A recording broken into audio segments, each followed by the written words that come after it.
용돈 보는 투자와 재산을 늘리는 투자는 다른 것이었다. 이런 식으로는 아무리 주식에서 돈을 번다 해도 용돈 버는 수준을 벗어나기 어려웠다. 다른 방법을 찾아야 했다. 이런 식으로 나는 10년을 보냈다. 그래서 내가 돈을 벌었느냐고 묻는다면 내가 10년 가까이 수익형 부동산을 투자하고 나서 얻은 결론은 이렇다. 이런 식의 투자는 평생 해도 경제적 자유를 얻을 수 없다라는 것이다. 그렇게 전문가가 추천하지 않지만 기업을 찾아서 투자했다. 그리고 나는 이 방법으로 크게 돈을 불릴 수 있었다. 주식 투자를 시작한 지 25년 만에 알게 된 투자 방법이었다. 여러분의 주식 투자, 용돈벌이인가요? 진정한 경제적 자유인가요? 단순 몇 천만 원 벌고 끝낼 주식 투자라면 이 영상을 보지 않으셔도 좋습니다. 하지만 진정한 경제적 자유, 최소 10억에서 100억을 벌기 위한 투자를 하고 싶다면 오늘 영상은 분명 여러분에게 도움이 될 것입니다.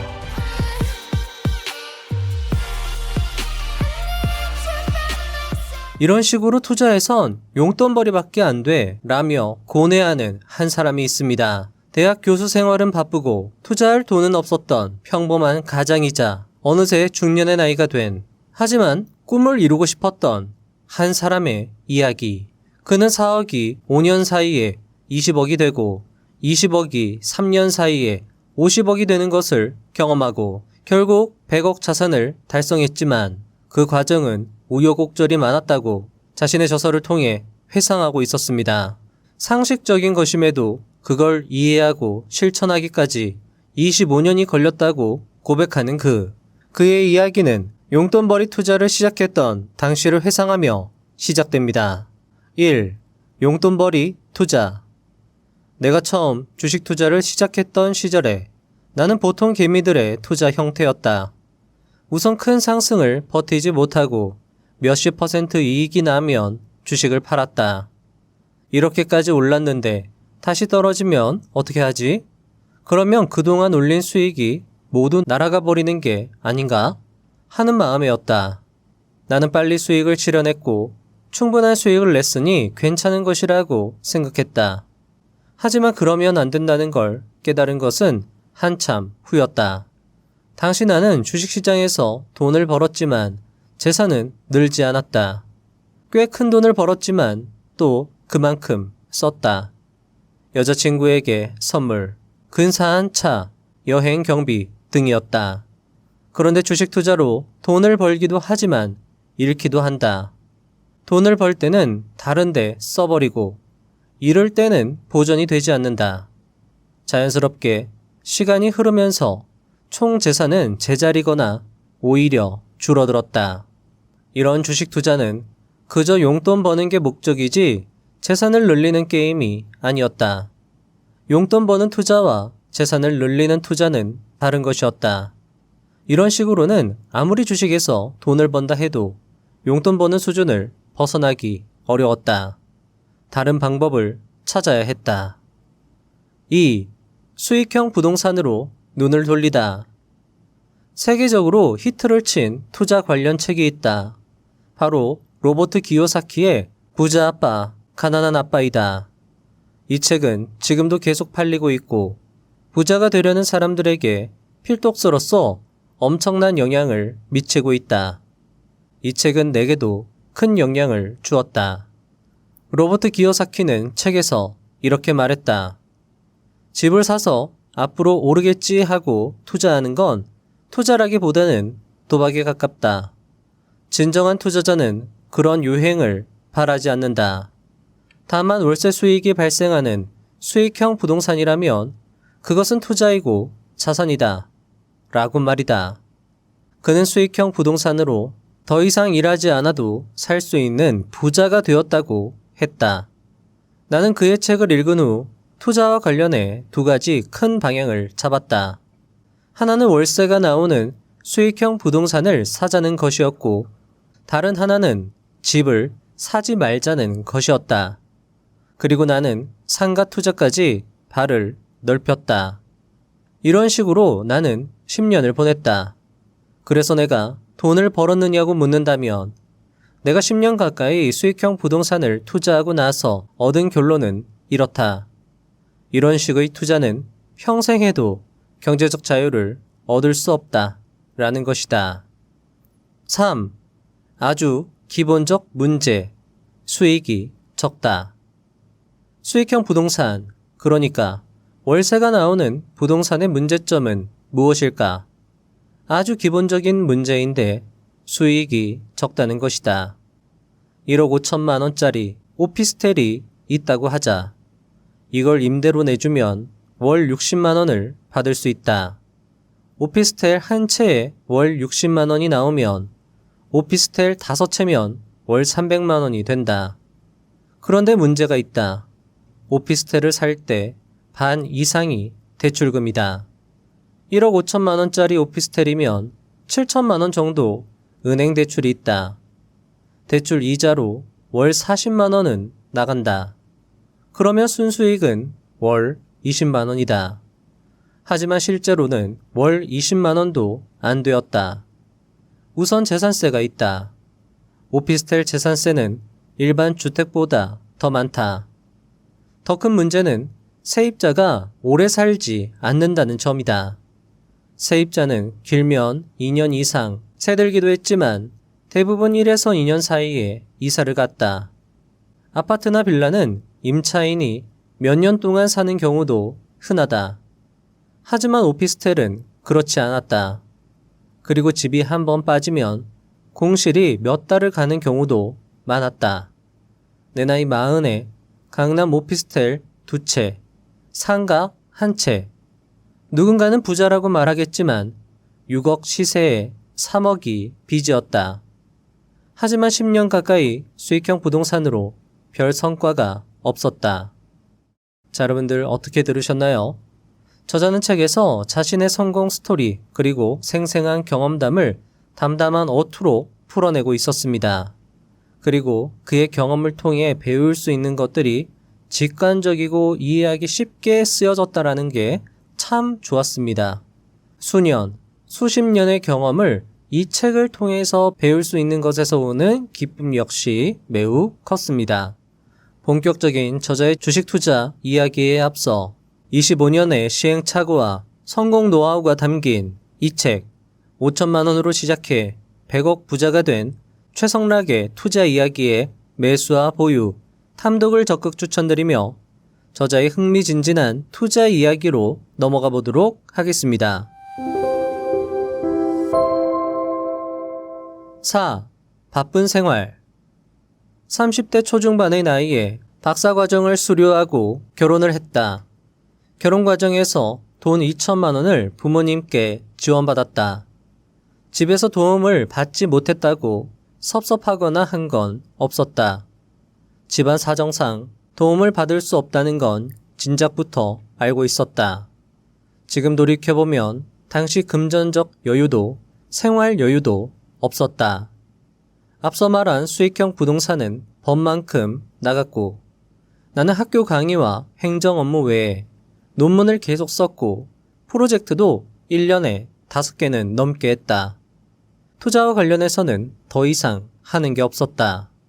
수익형 부동산을 그만두려고 마음 먹은 때 주식 투자로 눈을 돌리려 해도 목돈이 없었다.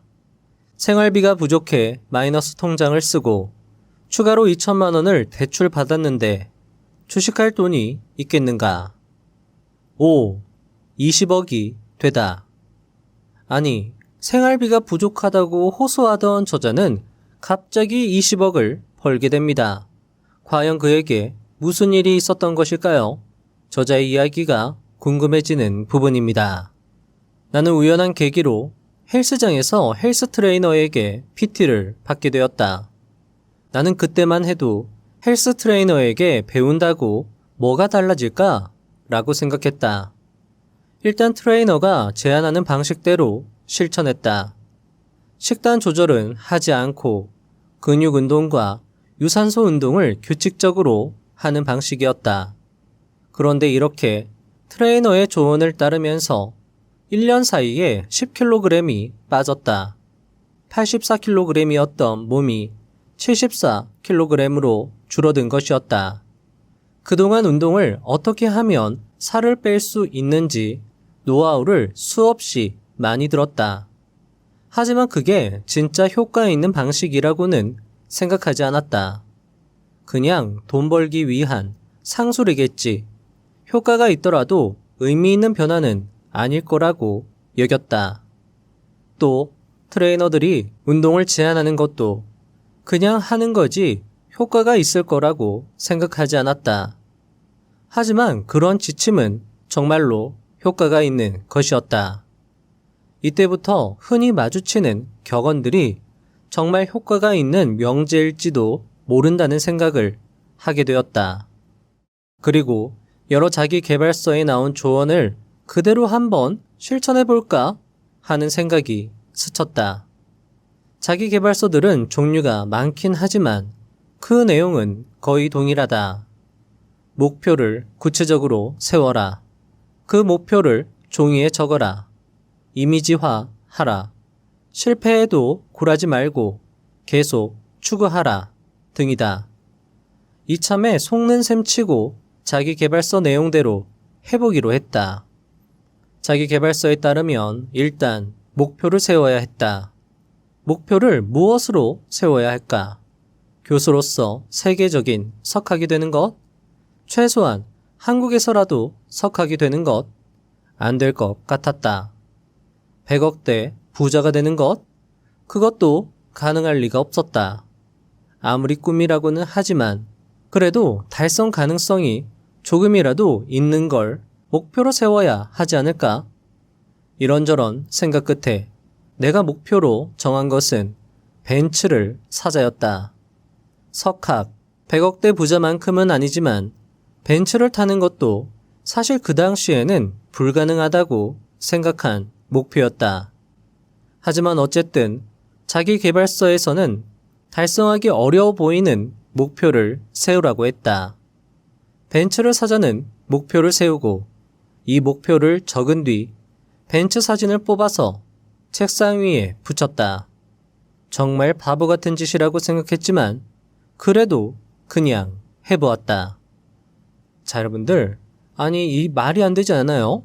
20억이 되었다고 말하면서 처음 한 것이 목표를 세우는 것이다 라고 저자는 이야기를 하고 있습니다. 그리고 100억도 아니고 벤츠가 목표였다라고 말하고 있고요. 자, 그래서 20억을 벌었다고 저자는 이야기하는 것 같습니다. 그리고 그런 것들에 우리는 의문이 드는 게 당연할 수 있습니다. 벤츠에서 20억으로 어떻게 연결이 될까? 라는 궁금증이 이어지면서 시간 가는 줄도 모르고 책에 빠져들게 되는데요. 이런 생생한 리얼 스토리가 이 책의 장점이 아닐까 싶습니다. 저자는 책에서 멋을 부리거나 어떤 나의 천재성을 과시하기보다는 정말 평범했던 자신의 성공 이야기를 담담하게 책에 표현하고 있어서 더 공감할 수 있었는데요. 자, 저자의 이야기는 계속됩니다. 6. 일단 1억이다. 그래, 벤츠를 사자. 당시 벤츠 E 시리즈의 가격은 6천만 원이 넘었다. 그런데 6천만 원을 모아서 그 돈을 모두 벤츠를 사버리는데 써버릴 수 있을까? 그럴 수는 없을 것 같았다. 그런 사람들도 있지만 나는 성격적으로 그렇게 되지 않았다. 6천만 원을 쓰기 위해서는 그보다 돈이 좀 더 있어야 했다. 그래서 내가 목표로 삼은 금액은 1억 원이었다. 현금 1억 원이 생기면 벤츠를 사자. 1억 원을 모으기 위해서는 어떻게 해야 할까? 월급쟁이에게 다른 방법은 없었다. 버는 돈을 저축하는 수밖에. 얼마의 돈을 모으자고 작정하고 돈을 저축한 것은 내 삶에서 이 시기가 처음이자 마지막이었다. 이후 3년의 세월이 지났고 나는 비로소 1억을 모을 수 있었다. 1억 원이 만들어졌을 때 굉장히 기뻤다. 이를 기념하기 위해 돈을 1억짜리 수표로 바꿨다. 이전에 한 자기 개발서에서 1억 원짜리 수표를 지갑에 넣고 다녀보라는 글을 읽은 적이 있다. 지갑에 이렇게 큰 돈을 넣고 다니면 돈에 대한 감각이 달라지고 행동도 뭔가 달라진다는 것이었다. 그래서 나도 한번 1억짜리 수표를 지갑에 넣고 다녀보고 싶었다. 벤츠를 살 돈이었기에 다시 은행에 넣어야 했지만 며칠만이라도 1억 원짜리 수표를 몸에 지니고 다녀보자고 마음 먹은 것이다. 하지만 나는 그러지 못했다. 지갑에 1억 원짜리 수표를 넣고 다니니 너무 불안했다.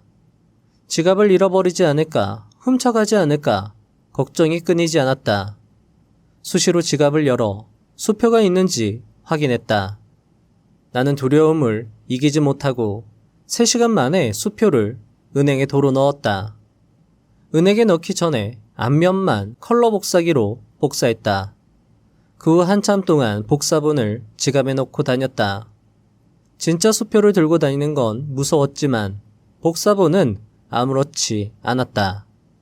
어쨌든 그렇게 1억 원이 만들어졌다. 그런데 막상 이 돈으로 벤츠를 사려고 하니 망설여졌다. 무려 3년을 고생해서 모은 돈이다. 그 돈을 벤츠 사는데 다 써버려야 할까? 1억 원이란 돈을 모아보니 이제는 알게 되었다. 이런 식으로 돈을 계속 모으면 2억, 3억도 모을 수 있지 않을까 하고 말이다. 그리고 무엇보다 1억이면 제대로 투자를 할 수 있었다. 1억으로 벤츠를 사려고 써버릴 게 아니라 이걸 기반으로 본격적인 투자를 하고 돈을 벌어야 할 게 아닌가.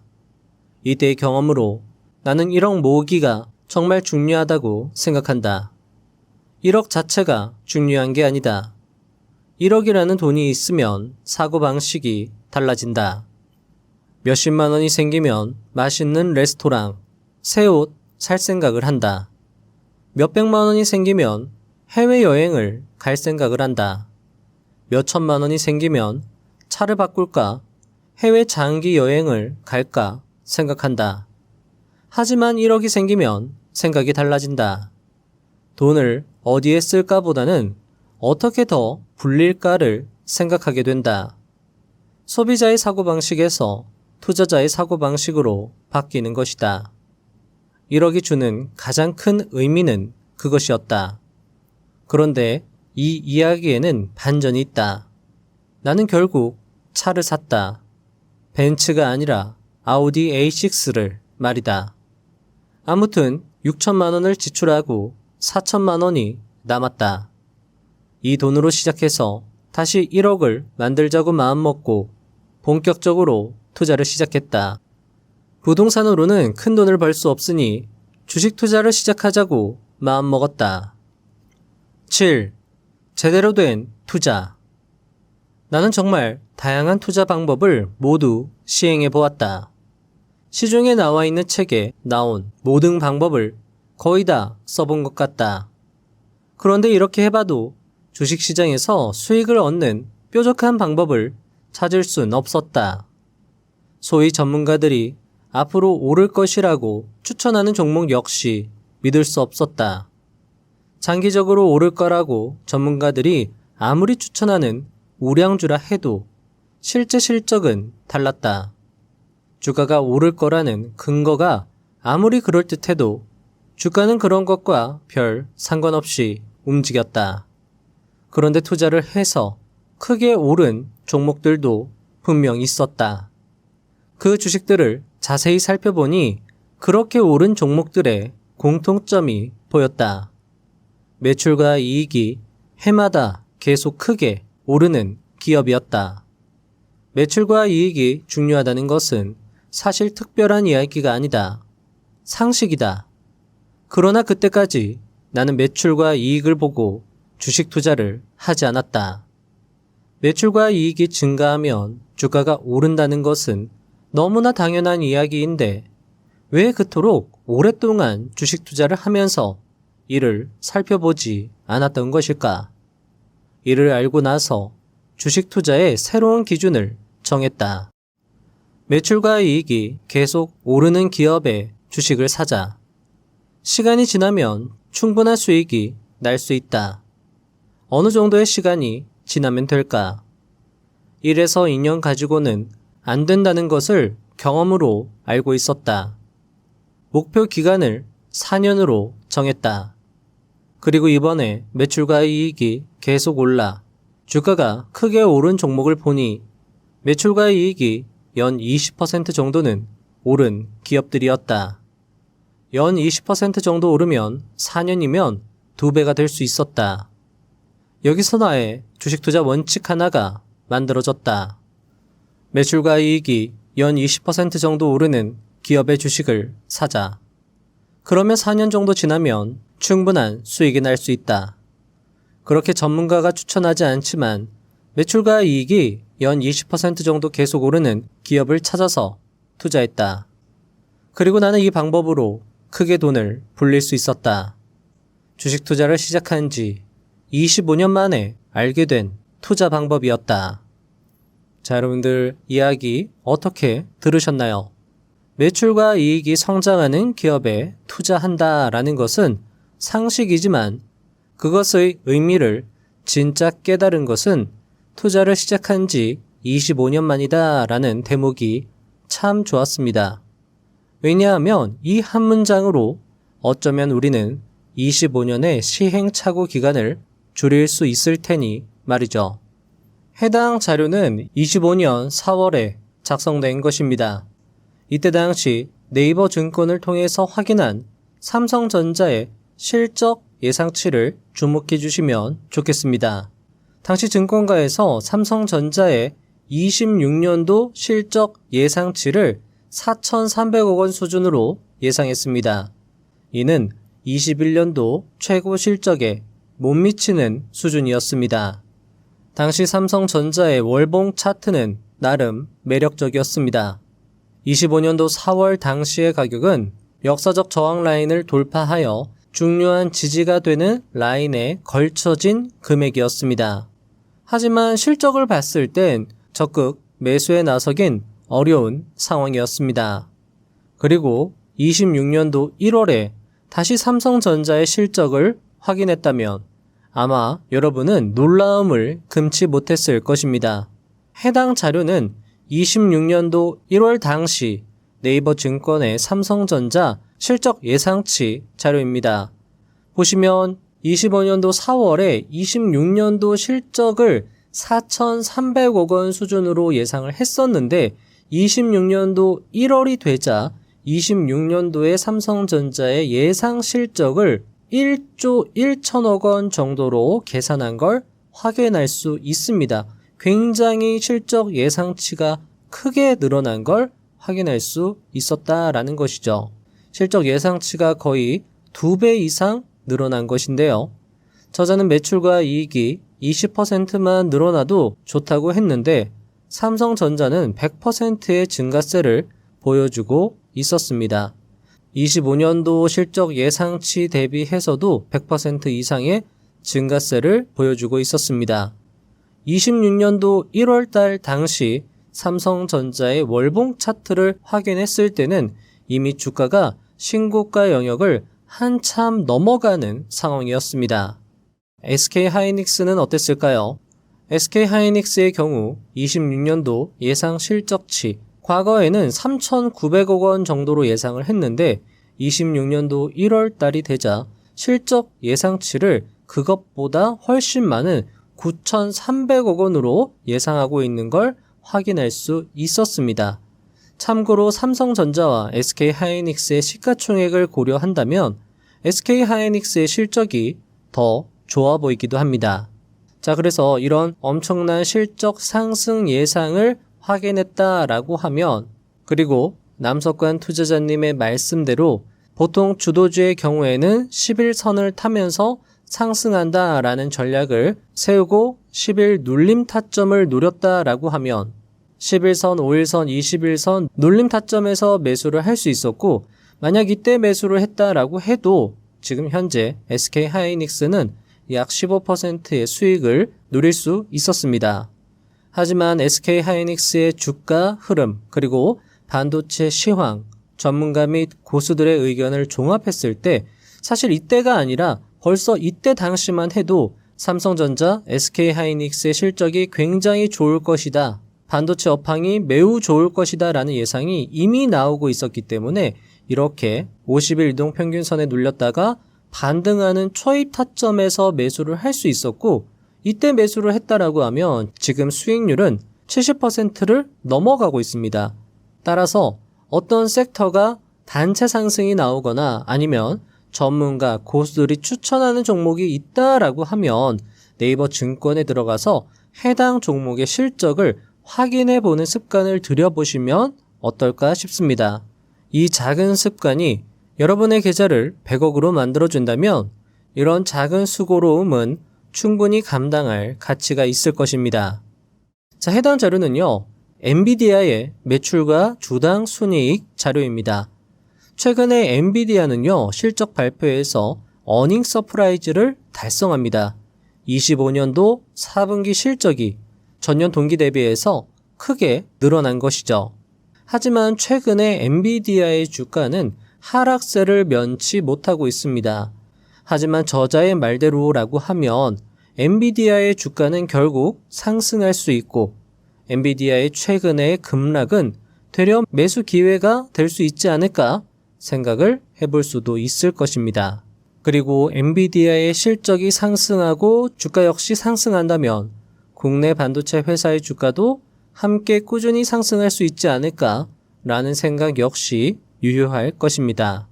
자, 그럼 이제 중요한 문제입니다. 만약 이런 최근에 굉장히 우리나라도 강세장이잖아요. 강세장이라면 언제 팔아야 할까? 역시 굉장히 중요한 고민이 될 수 있는데요. 이 책이 좋은 점은 저자의 경험에서 이러한 투자의 중요한 포인트에 대한 통찰을 얻을 수 있다는 점이었습니다. 저자의 다음 이야기 함께 들어보시죠. 8. 언제 팔아야 할까? 그동안 주식에서 큰 수익이 난 경우가 몇 번 있다. 나는 구입 가격에서 10배가 오른 종목, 소위 텐베거가 지금까지 5개가 있다. 이렇게 몇 배의 수익을 올린 것을 보고 주위에서 많이 물어본다. 어떻게 그렇게 오를 때까지 팔지 않고 계속 가지고 있었나요?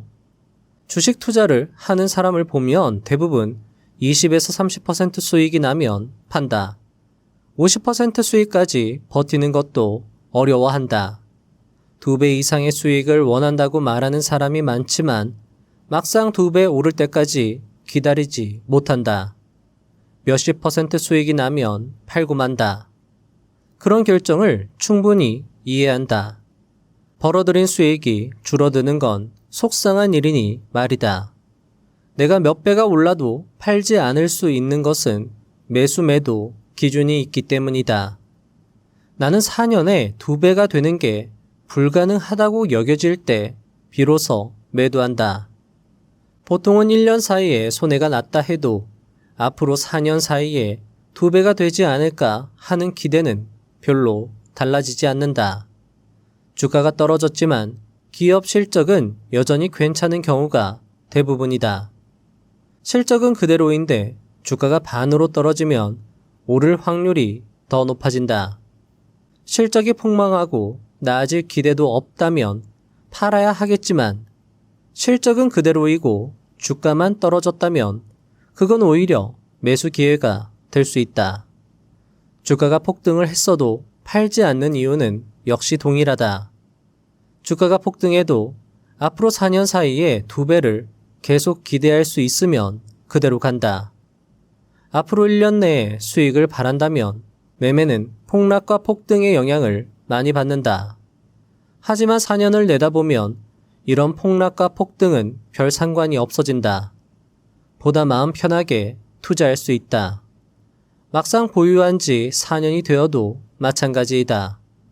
이때까지 정말로 예상대로 2배가 됐는지 그렇지 않은지는 따지지 않는다.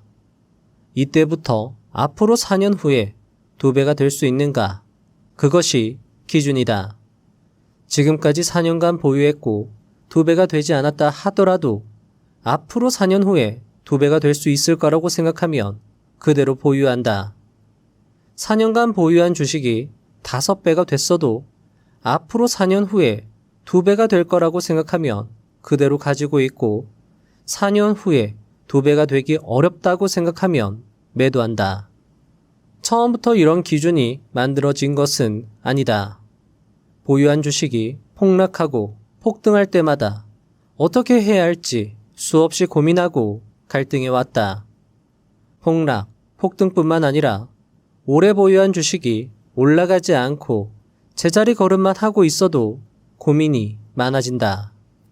가장 좋은 것은 떨어지기 전에 그 타이밍을 알아내서 팔고 올라가기 전에 사는 것이다. 그러나 내 경험상 그건 불가능했다. 그게 가능한 사람이 있을지 모르지만 내 능력 바뀐 것은 분명했다.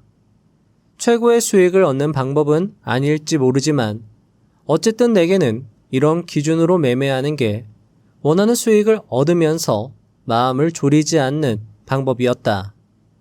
특히 시장 상황, 주가의 단기적인 움직임에 따라 마음이 왔다 갔다 하지 않게 된 게 중요했다. 이보다 더 나은 매매 기준, 보다 덜 힘든 매매 기준이 새로 만들어지기 전에는 이 기준을 계속 적용하려 한다. 자, 여러분들 어떻게 들으셨나요? 현재 많은 유튜브에서 삼성전자와 SK하이닉스의 주식을 지금 사야 할지 그리고 언제 매도해야 할지에 대해서 많이 다루고 있습니다.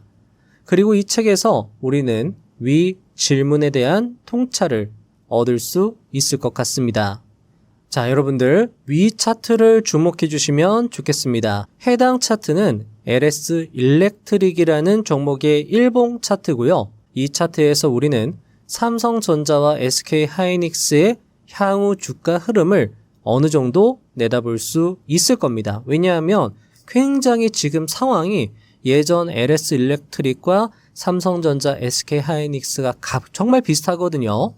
자, 먼저 LS 일렉트릭이 여기요. 여러분들 여기입니다. 여기는 정말 까마득한 과거이고 굉장히 낮은 지점이지만 이때 당시에도 LS 일렉트릭은 여기 조그맣게 보이지만 장대 양봉을 뽑아낸 상황이었거든요.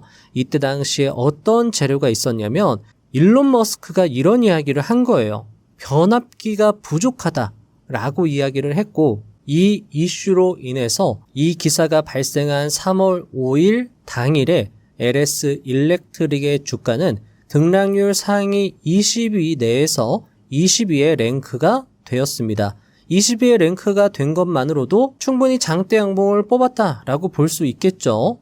자, 그리고 당일 3월 5일 날 네이버 금융에 들어가서 LS 일렉트릭의 실적을 확인해 봤더니 자, 보시면 22년도 실적 대비해서 23년도 실적 예상치가 거의 2배가량 상승한 걸 확인할 수 있었습니다. 사실 이렇게 전년도 대비해서 굉장히 크게 실적이 늘어나고 게다가 이 실적이 지금까지 5개년도와 비교했을 때보다도 훨씬 늘어났다라는 건 이건 어쩌면 일시적인 변화가 아니라 기업 내부적이라던가 아니면 대외적인 환경이 구조적으로 변경돼서 이렇게 실적이 크게 늘어났다라고 생각을 할 수 있고요. 이런 구조적인 변화가 발생이 되면 실적은 더 크게 상승할 수 있겠다라고 생각을 할 수 있는 겁니다. 자, 이런 식으로 글로벌 CEO가 이야기하는 어떤 전망 같은 경우에는 시대 중심적 전망이 될 수 있고 그런 전망은 보통 2에서 3년간 재료가 계속 유지가 될 수 있기 때문에 그런 종목이다라고 하면 4년 내에 2배 정도 생각하고 투자를 진행할 수 있다라는 거죠. 자, 그리고 나서 LS 일렉트릭의 주가는 어떻게 되었느냐라고 하면은요. 자, 요때 당시입니다. 요때 변압기 부족 이슈가 떴고요. 그리고 나서 굉장히 주가는 크게 가파르게 상승세가 나왔습니다. 자, 이때 당시 얼마나 가파르게 상승세가 나왔는지 보여봐 드린다라고 하면 요날이었습니다. 여러분들 요날 변압기 부족 이슈로 장대 양봉 뽑고 나서 굉장히 가파르게 상승한 걸 볼 수 있다라는 거죠. 자, 이렇게 크게 상승세가 나온 이후로 M형 패턴을 만들면서 시세가 끝나게 됩니다. 자, 그런데 여기에서 여러분들이 또 눈여겨보셔야 되는 게 바로 이 바닥권에서의 거래량 캔들입니다. 이때 당시 차트를 확인해 보면은요. 이때 굉장히 큰 장대 양봉을 뽑고 나서 그리고 나서 2거래일 만에 대량 거래량의 장대 음봉을 만들면서 크게 주가는 하락하게 됩니다. 그리고 나서 여기에서 한번 멈춤이 발생되고 그리고 나서 다시 한번 주가는 크게 하락을 하는데 이때 대량 거래량의 짧은 음봉 캔들이 만들어졌고 보통 이 캔들은요 거래량으로 투자하라 라는 책에 의하면 세력이 명백하게 간섭한 신호다. 세력이 명백하게 진입한 신호다라고 이야기를 하고 있고 이런 것들을 바탕으로 이 종목이 지금 시세가 끝난 게 아니라 조정 구간에 있구나라고 생각을 해서 이런 지점에서 매수 대응할 수 있다라는 거죠. 보통 이런 세력 캔들이 발생하면 최소 주가가 2배에서 3배 상승하는 경우가 상당히 많았습니다. 그리고 역시나 해당 지점에서부터 지금 현재 LS 일렉트릭의 주가는요 79만 원입니다. 자, 이때 당시에 장대 양봉을 뽑았을 때 당시 종가가 77,800원이에요. 그런데 지금 현재 가격은 79만 원, 정말 템베거 종목이 된 거고요. 200일 눌림 타점, 세력 캔들을 확인하고 200일 이동평균선에서 대략적으로 매수를 해서 넉넉하게 예를 들면 한 16만 원 평단의 매수를 했다라고 해도 지금 가격 수준에 대비해서는 거의 5배 주가가 상승했다. 이렇게도 볼 수 있는 것이죠. 자, 앞에서도 말씀을 드렸던 것처럼 삼성전자하고 LS 일렉트릭하고의 스토리는요, 굉장히 비슷합니다. 현재 삼성전자 굉장히 주가 가파르게 올라가고 있습니다. 자, 그런데 삼성전자에도 이슈가 하나 있었어요. 올해였습니다. 26년도 2월 달에 일론 머스크 그리고 애플의 CEO죠. 팀 쿡도 함께 이야기를 했습니다. 반도체가 부족하다라고 이야기를 했다라는 거죠. 자, 그리고 일론 머스크가 반도체가 3년 뒤에는 더 부족할 것이다. 그리고 일론 머스크는 삼성과 TSMC만으로 3, 4년 내 칩 부족, 이걸 해결할 수 없을 거다. 미국에서도 반도체를 만들어야 된다라고 이야기를 했습니다. 변압기가 부족하다라고 할 때조차도 일론 머스크는 미국에서 만들어야 된다라고는 이야기를 하지 않았어요. 하지만 지금 현재 반도체는 미국에서 만들어야 될 정도로 굉장히 부족해질 거다라고 이야기를 하고 있다라는 겁니다. 일론 머스크가 요때 말한 거예요. 요때 말하고 나서 삼성전자의 주가가 굉장히 크게 상승했다라는 거죠. 자, 여러분들 다시 한번 보여봐 드릴게요. 변압기 부족 전망, 반도체 부족 전망, 스토리가 굉장히 비슷하다라는 겁니다. 자, 그러면 여러분들은 여기 주가가 굉장히 높아 보인다라고 말씀하실 수도 있어요. 자, 하지만 앞에서 말씀드렸던 것처럼 LS 일렉트릭도 굉장히 주가가 이때 이슈가 터지고 나서 가파르게 상승을 했습니다. 이것도 높아 보이는데 이거보다 아마 더 상승이 나오지 않았을까 싶네요. 더 많이 올라갔어요, 여러분들. 24만 원까지 3배가 올라갔죠. 저점 대비해서 3배가 늘어났습니다. 그런데 삼성전자 같은 경우에는 반도체 부족 이슈가 터지고 나서 아직 그렇게까지 많이 상승한 건 또 아니다라는 거죠. 그리고 이게 끝이 아닐 수 있다라는 겁니다. 삼성전자도 얼마든지 주가는 조정이 나올 수 있어요. 하지만 200일 이동평균선이라던가 어디에서 눌림이 나올지는 모르겠지만 만약에 앞에서 LS 일렉트릭에서 봤던 어떤 저점 구간, 저점 횡보 구간에서 세력의 개입을 확인할 수 있는 그런 캔들이 나온다라고 하면 그런 가격대를 기준으로 만약에 분할 매수 관점으로 대응을 할 수 있다라고 하면 그리고 수익을 길게 가져가는 측면에서 보유한다라고 하면 좋은 수익을 거둘 수 있지 않을까. 용돈벌이가 아니라 정말 경제적 자유를 이룰 수 있는 부를 구축할 수 있지 않을까. 이렇게도 생각을 해볼 수 있다라는 겁니다. 자, 그리고 또 중요한 게 있습니다. LS 일렉트릭에서 앞에서도 말씀드렸던 것처럼 LS 일렉트릭도 실적 상승이 단순한 일시적 현상이 아니라 구조적인 변화다라고 말씀을 드렸는데 지금 현재 증권가에서는요, 현재의 반도체 업황 개선이 단순 일시적 현상이 아니라 구조적인 변화라고 이야기를 하고 있습니다. 자, 해당 자료는요, 2월 24일에 하나투자증권에서 작성된 리포트입니다. 제목만 봐도 역사적 레벨업에 자신있게 동참하라 라는 제목이었습니다.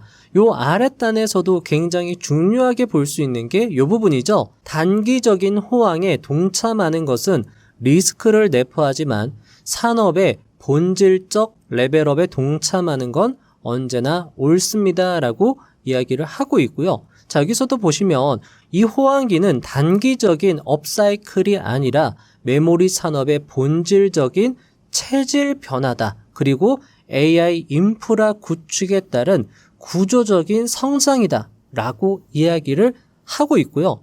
해당 이야기는 하나투자증권뿐만 아니라 다양한 리포트에서 공통적으로 이야기를 하고 있는 사안이었습니다. 자, 이런 이야기는 LS 일렉트릭의 전력 인프라 구축에 따른 구조적 성장이라는 점과 매우 비슷한 상황입니다.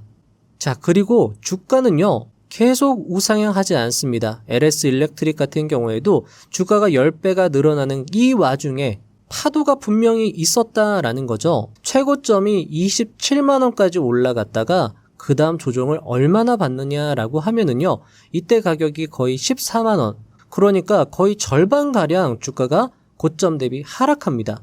이런 하락을 버텨내야 된다라는 거죠. 하지만 이런 하락을 버티고 이런 저점 신호를 확인해서 저점 영역에서 잘만 매수한다라고 하면 평단을 훼손하지 않고 계속 상승, 계속 수익을 유지하면서 상승할 수 있고, 만약 내 관점이 계속 상승할 수 있겠다. 지금 이런 어떤 시대적 흐름이 끝나지 않을 것이다. 4년 내에 주가는 2배 이상 올라갈 수 있겠다.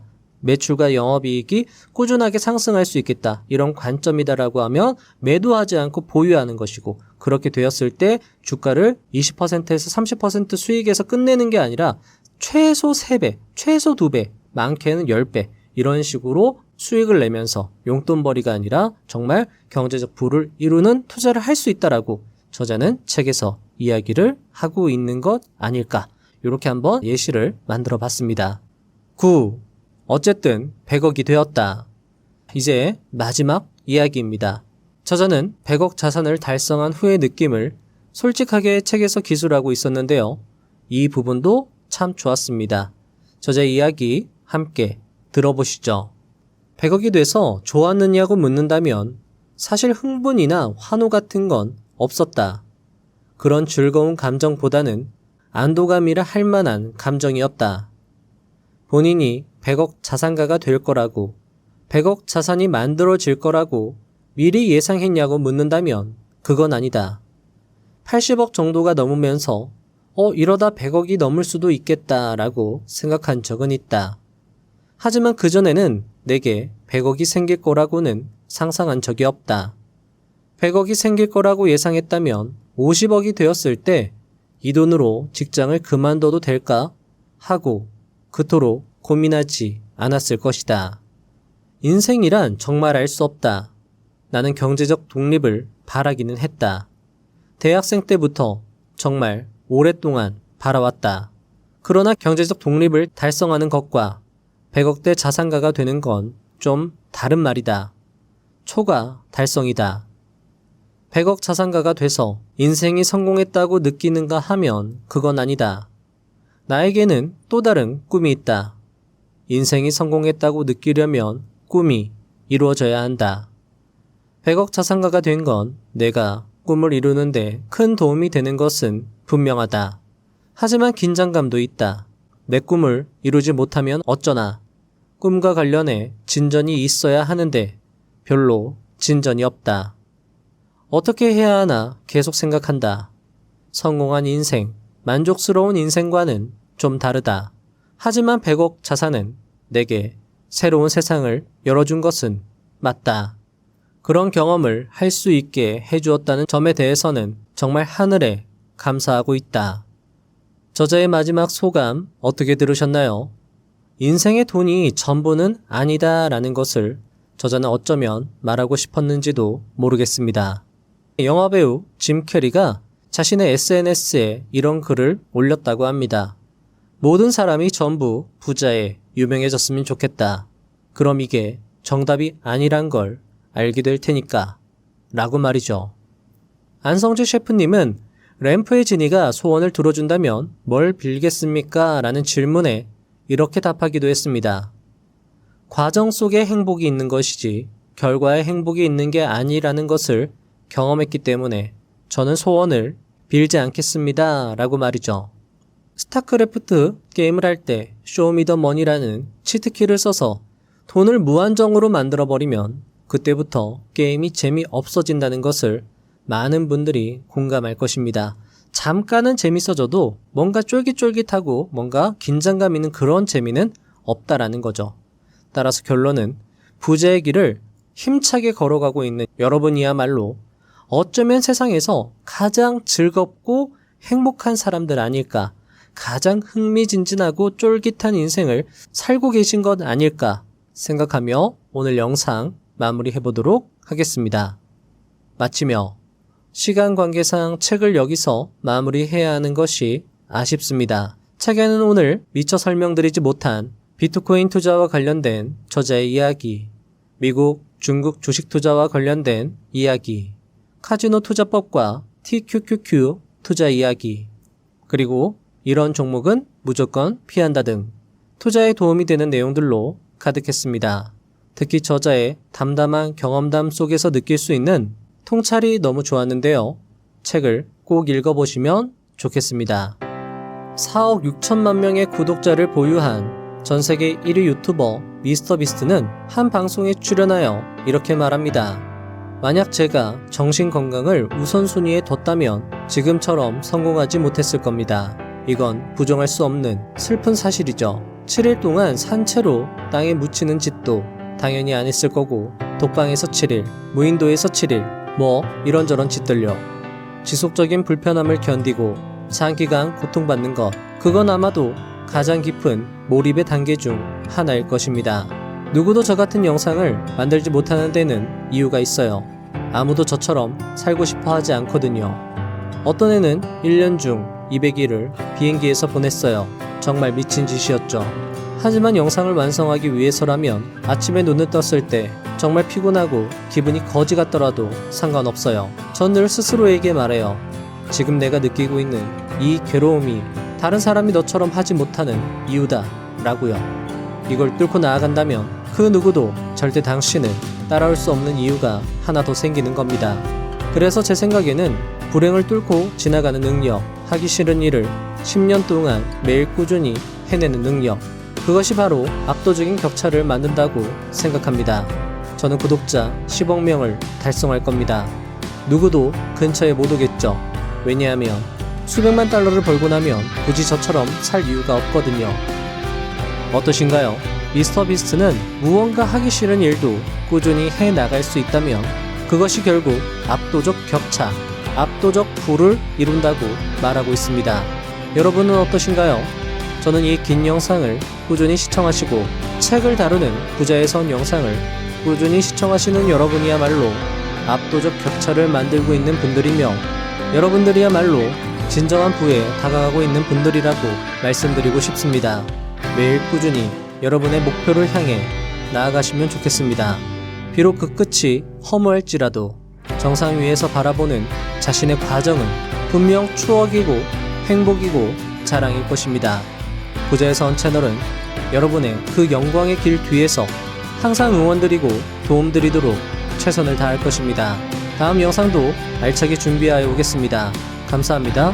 부자가 되는 지름길로 저와 함께 달려가시죠.